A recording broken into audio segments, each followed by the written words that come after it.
Hello, welcome to another video. Today we're going to be looking at a Dell Optiplex 7010. As you can see here, it's got an i3 processor and a Windows 7 sticker, so that kind of gives you a clue as to when this is from. But also this sticker looks like a kind of, is it 3rd gen i3? And it's got a whole bunch of USB ports, DVD, CD rewriter, and on the back we've got even more ports. There's lots of USB, 6 USB, 2 DisplayPort, which is kind of, oh, we've got VGA as well, so they've skipped HDMI, skipped DVI, gone from VGA to DisplayPort. And then there's also a graphics card here with HDMI and DVI, so perhaps someone needed extra monitors, or perhaps they wanted to connect to HDMI. And then we've got PS2 connections, got a COM port, network, and this power supply's got a little light and a button on it, which is interesting. You don't often see that on systems. But yes, we have a quick look inside, see what's in here before powering it on. So this should lift up, and you can see we've got the graphics card here. There's no fan on there as far as I can tell. I think it looks like an Asus, and then we've got the processor under this fan blower. We've got the optical driver, and I think these kind of designed so that you can easily slide them out. That's the connections there, that's power and data. Then the power supply says 80 plus gold, which is pretty good. Max output 240 watts. We've got a button battery down there. We've got PCI slots. That's I think PCI Express, so there's 2 PCI Express slots. And then there's a fan here, which is good to see. It looks like it's standard ATX power connector for the motherboard. And then under here, I think we can slide that forward. That releases this. And down in here, looks like we've got a SSD drive. And then nothing further underneath, so that's pretty good.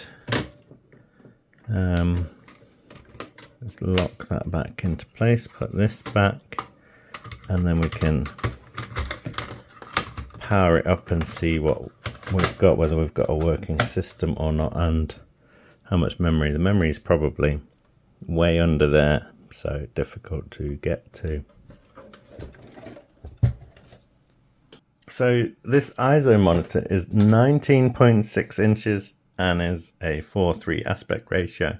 I thought it'd be interesting to use this or try this. I haven't really tried it on camera, and it's actually much bigger than I expected. The borders are huge.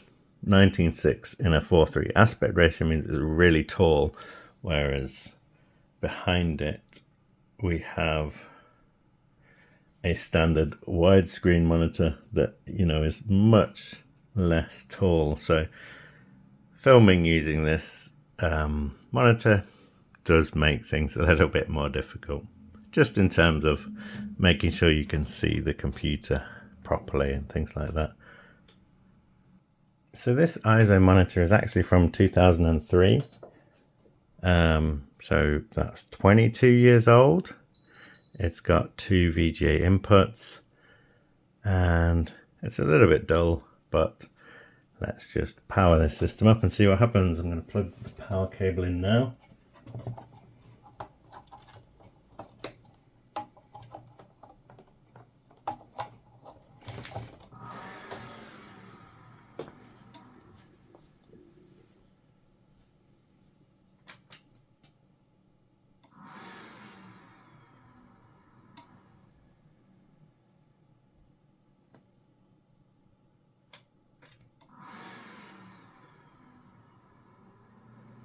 Okay, on that attempt it's decided to actually fire up.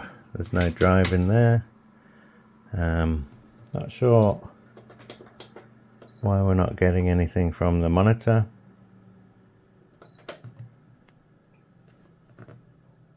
Signal 1, signal 2, it's checking but nothing.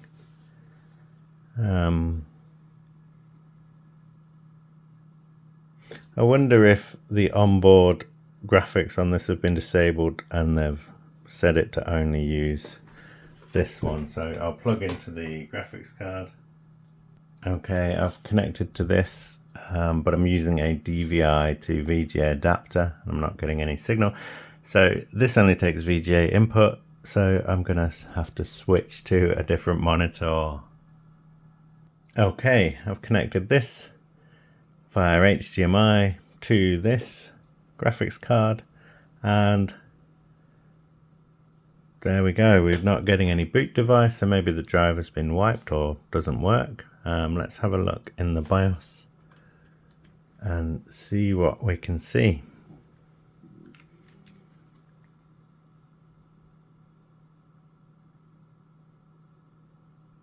So we've got one of these modern Dell BIOS system information. Oh, it's got 16 gigs of RAM, DDR3, 2 8 gig sticks,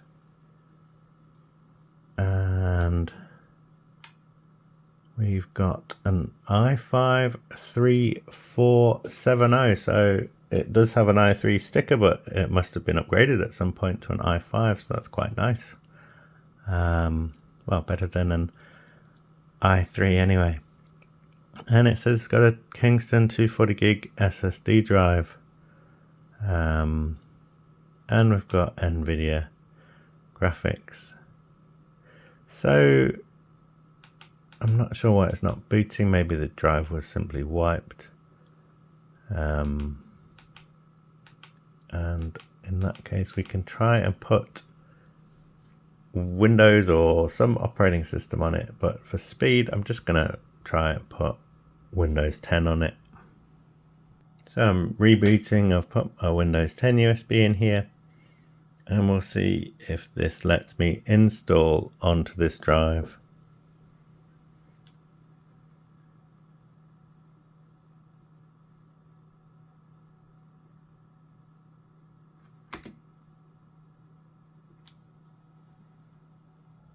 You've probably seen Windows 10 installed many times before, but it's the ability to select the drive that is the important bit.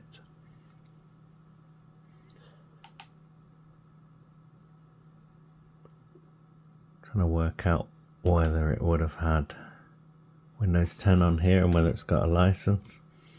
Not sure.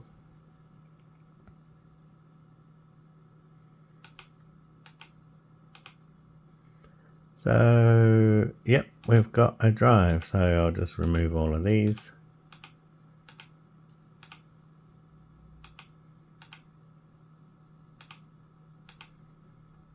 And then start the install process. And that's the first part of the process done.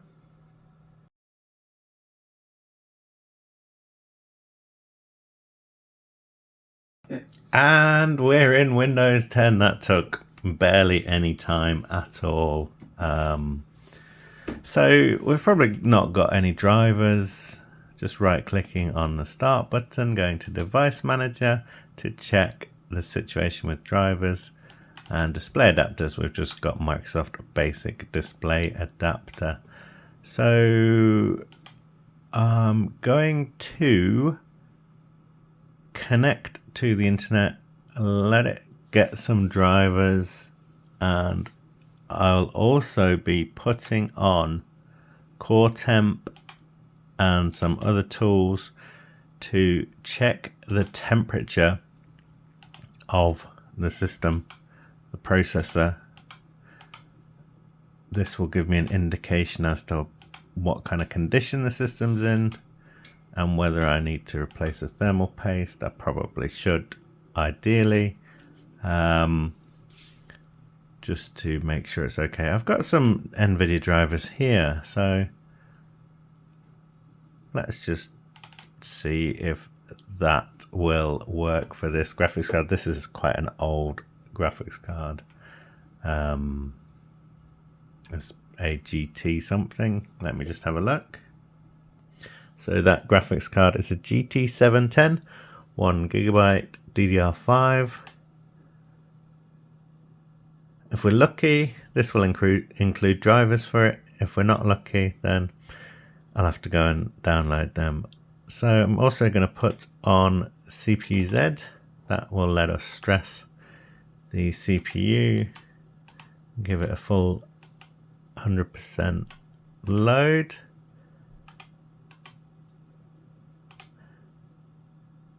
And that will let us check the temperature is acceptable or not.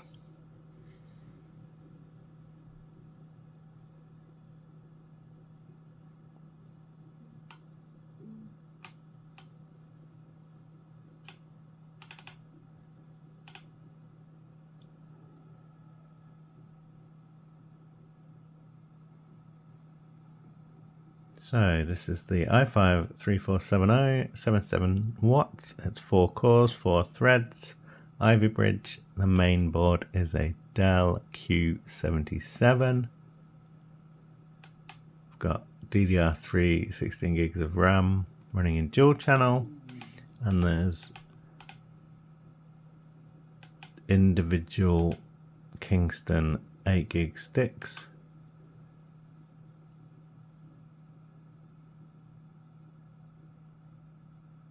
So it's an Asus card, and if we run the bench, we're getting 1385. Multi-threaded, and we're getting 366, 368 single thread.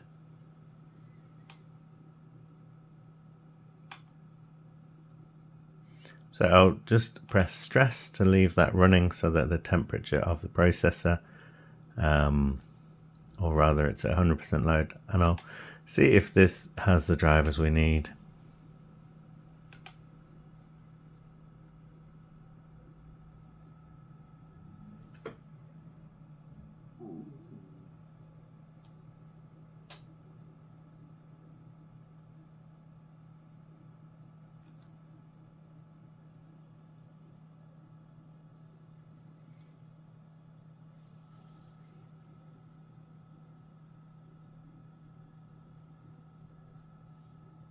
The install worked, so that saved a whole bunch of time having some NVIDIA drivers on this USB. So let's just have a quick look in here.